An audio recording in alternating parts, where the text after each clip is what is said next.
안녕하세요. 반갑습니다. 리치고 김 박사입니다. 안녕하세요. 반갑습니다. 리치고 김기원입니다. 네, 최근 강남 상구가 이 토지거래 허가 구역으로 재지정되면서 부동산 시장이 큰 변화를 겪고 있습니다. 특히 시장의 매물이 급격히 줄어들고 있다는 이야기가 계속해서 나오고 있는데요. 이번 영상에서는 이 토호제에 따른 부동산 시장에 대한 분위기를 함께 훑어보도록 하겠습니다. 네, 강남과 용산 지역 이 토지거래 허가주를 묶였어요. 그러면서 매물이 많이 급감하고 있다. 이 기사 계속해서 나오고 있거든요. 뭐 얼마나 매물이 급감되고 있는 건가요? 네. 토호제 지금 시행 이후에 이제 강남이나 용산 이제 거래가 완전 뚝 끊겼고요. 거의 뭐 지금 중개사분들 말씀을 들어보면은 제로. 거의 뭐 없다. 네. 그리고 이제 지금 송파 헬리오시티 같은 경우는 매물이 지금 65%가 급감을 했다.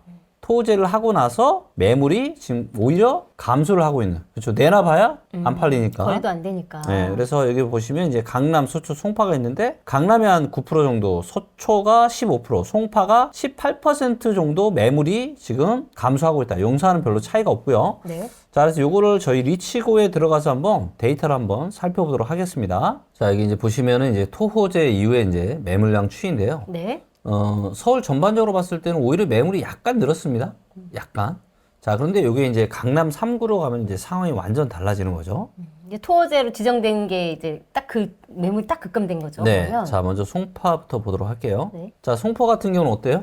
매물이 3월 지금 24일 이후로 확 줄었죠? 줄어든 이게 게 지금 보이네요. 일간이거든요. 네. 그래서 3월 24일 이후로 매물이 이제 확실하게 줄었다. 강남구도 보시면 강남구도 줄어들었죠? 네, 네. 송파구가 확실하게 딱 티가 그러네요. 나죠. 아까 네. 67% 그쵸. 급감했다는 네. 기사처럼 서초구도 한번 볼까요? 서초구는 이렇게 확연하게. 그래서 많이 티가 나네요. 송파가 이제 제일 티나고, 네. 그 다음 서초, 그 다음에 강남인 것 같아요. 자, 그럼 이번에는 티가 제일 많이 나는 이 지역이 지금 송파인데, 송파에 지금 엘리트 아파트, 여기가 지금 송파구 지금 대장 아파트 세 군데거든요. 네. 여기에 호가 변화가 어떤지 한번 살펴볼게요. 리센치 한번. 매물이 줄면 일반적으로 가격은 하락을 해야 되잖아요. 그런데 이제 이게 또 바뀐 지 얼마 안 됐는데, 만약 집주인이라고 생각하시면은 바로 뭐 인력 싸게 해서 하겠어요? 그렇죠. 안 그러겠죠. 아, 그럼요. 사람 마음이라는 게. 자, 여기 이제 매물 차트를 보시면, 토호제 시행 이후로 이렇게 매물 호가가 크게 증가했다가, 요때가 지금 3월 24일이거든요? 요때가 최저 호가가 28억이었습니다. 근데 요 이후에 27억 9천, 그 다음에 최근이 27억 9천. 그러니까 별 차이가 없네요. 없어요. 네, 없습니다.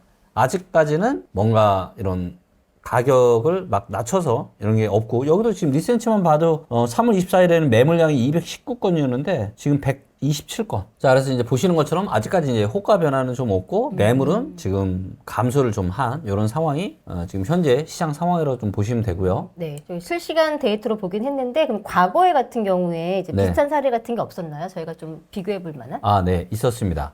자, 토제 같은 경우는 이제 뭐냐면은 말 그대로 토지 거래를 할 때 허가를 받으라 이거예요, 구청에서. 그냥은 안 해주겠다. 그래서 보시면 이제 토지 이용 계획서와 자금 조달 계획서를 제출해야 됩니다. 그 다음에 내가 2년 동안 실거주 할 거라는 것을 증명해야 되는 거예요. 네. 네, 그래서 갭 투자를 못 하는 거죠. 그래서 실제로 2020년 6월에 송파구 잠실, 강남구 삼성 여기에 토호제가 지정됐을 때에도요, 거래가 대폭 위축이 됐습니다. 보이시죠? 네. 거래가 대폭 위축이 됐고, 토호제 시행 이후인 2020년 6월부터 22년 5월 달까지 2년 동안요, 거래가 71.8% 급감했습니다. 네, 그러니까 이제는 어떻게 보면은 팔고 싶어도 내놔도 못 팔릴 가능성이 아주 높은 거죠. 왜냐면 수요자를 아예 실수요자를 지금 한정을 시켜놨기 때문에. 그렇죠. 그렇죠. 그래서 과거에도 실제로 이제 매물이 줄어들어서 거래가 이제 위축이 되고, 하지만 그렇다고 가격이 또 바로 떨어지냐? 그건 아니다라는 겁니다. 저희가 아까 또 데이터를 보니까 실제로 또 호가가 하락하지는 않았더라고요. 네, 맞습니다. 그 보면은 이제 거래량도 급감되고 다 매물 걷어들이다 보니까 근데 실수요자 입장도 그렇고 매매 거래가 안 이루어지는데 공급량까지 또 지금 거의 없잖아요. 네. 그러다 보면 이게 지금 시장이 어떤 영향을 좀 받을까요? 전세 시장은 오를 가능성이 있습니다. 예, 워낙 이제 얘기하셨던 것처럼 이제 공급도 없고, 그 다음에 갭 투자를 또 차단을 했기 때문에 이 다주택자의 이제 전세 공급이 또 어느 정도 또 막혀 있고, 네. 예, 그렇기 때문에 전세 가격은 네, 올라가는 게 맞는데 이제 문제는 이제 올해 하반기에 이제 경기 침체가 어떻게 될 거냐에 따라서 상승의 제한이 좀 있을 수도 있을 것 같아요. 공급량이 지금 거의 없죠? 예, 지금 얘기하신 것처럼 공급이 정말 없고요. 데이터로 보면 25년까지는 그래도 괜찮은데 26년은 네. 진짜 없어요. 예, 너무너무 없어서 저도 내년에는 단기적인 반등은 나올 수 있다. 하지만 이제 올해 하반기는 굉장히 좀 위험하게 보고 있는 상황이고 현재 지금 아파트 이제 분양도 지금 시가 말랐습니다. 예, 그래서 1월 달부터 지금 3월 한 말 정도까지는 서울에서 지금 딱 한 곳만 지금 분양을 했습니다. 그 정도로 지금 새 아파트 공급이 지금 매우 작다.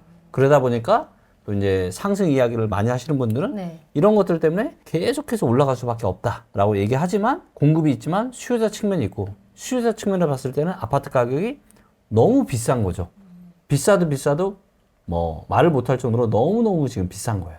이렇게 되면은 사실 전반적으로 전월세 시장도 다 연관돼서 영향을 받을 것 같은데 어떻게 네. 흘러갈 거라고 보세요? 자, 일단 지금 경기 침체 이 우려 가능성을 저는 25년 하반기에 굉장히 높게 보고 있는데요. 경기 침체가 오느냐 안 오느냐에 따라서 분위기가 완전히 달라집니다. 근데 거의 올 거라고 아무리 이미 뭐 저희 그죠? 아무리 공급이 작아도 경기 침체가 오잖아요. 네. 그러면 전월세 시장도 바로 위축돼요. 네, 매매 시장은 말할 것도 없고. 그래서 일단은 공급 사이드 측면에서 보자면 지금 월세나 전세 가격은 올라갈 가능성이 많다.